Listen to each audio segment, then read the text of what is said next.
6 p.m. So a busy day on BBC Radio Bristol. Right now, it's me, Chris Arnold. It's BBC Upload, and we've got a wonderful bit of spoken word for you. It's been sent in via the uploader by a writer, poet, and life coach. Her name is Christiana Olamalay. She lives in the Bristol area, and this is her first time uploading. Big fan of a first-time uploader. Welcome aboard, Christiana. Great to have you with us. This is a monologue called Another Talking Head. Have a listen to this.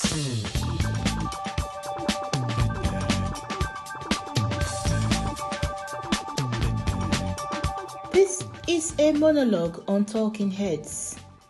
I have never written a monologue before, and I do not know what talking heads are. What can talking heads possibly be?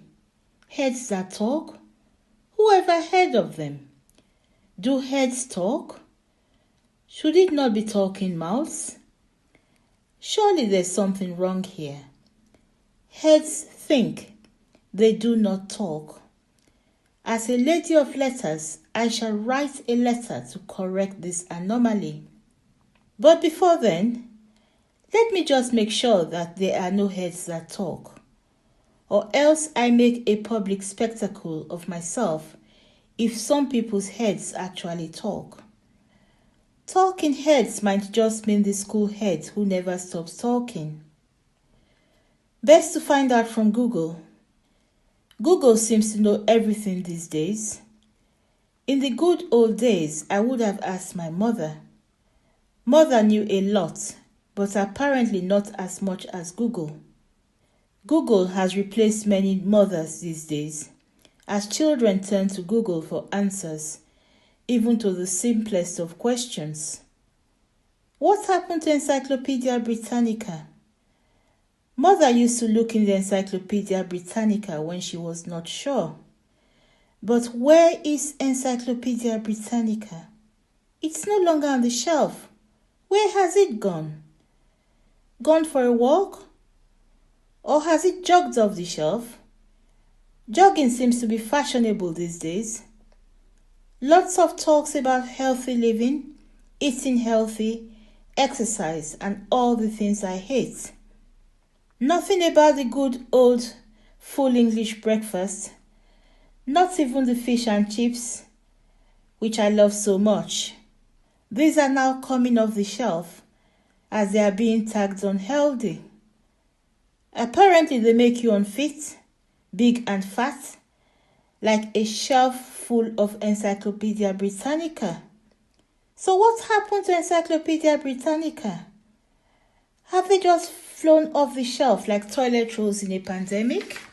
Oh, I have just heard that even the Encyclopedia Britannica has turned to Google for help, dreading being recycled for taking up space.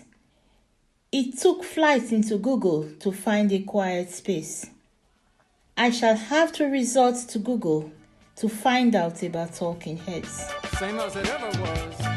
Same as it ever was. Same as it ever was.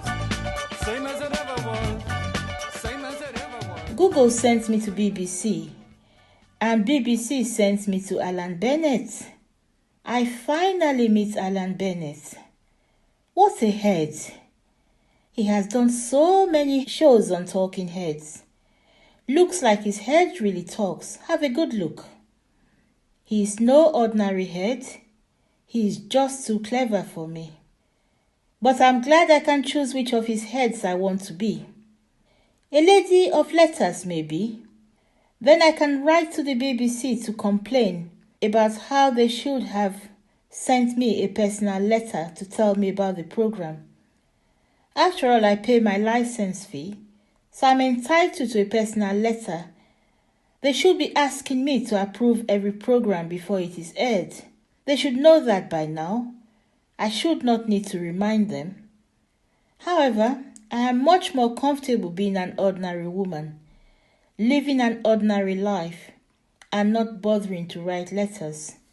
Stamps cost too much, and they are a complete waste of money that could be wisely spent on buying vegetables for dinner.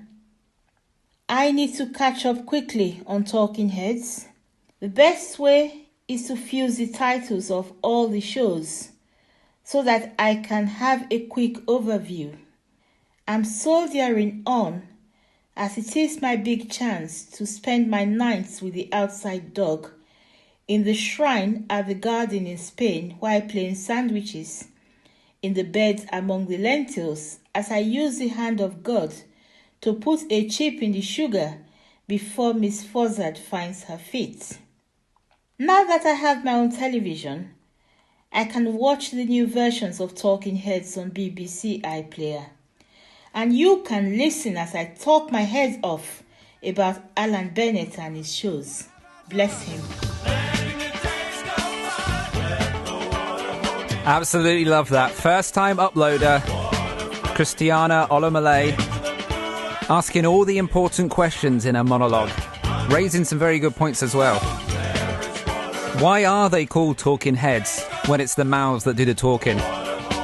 What did happen to all the Encyclopedia Britannicas? Where have they gone? And the big one, why do we spend money on stamps when we could be spending that money on vegetables? I love the meandering journey that monologue takes you on. Thank you so much, Christiana. She's a writer, poet and life coach based in Bristol. Instagram, she's Christiana_says. On Twitter, she's at @OChristiana123. And she has a YouTube channel, Christiana Poetry. And remember, it's bbc.co.uk/upload. If you're creating content like that, spoken word, monologues, poetry,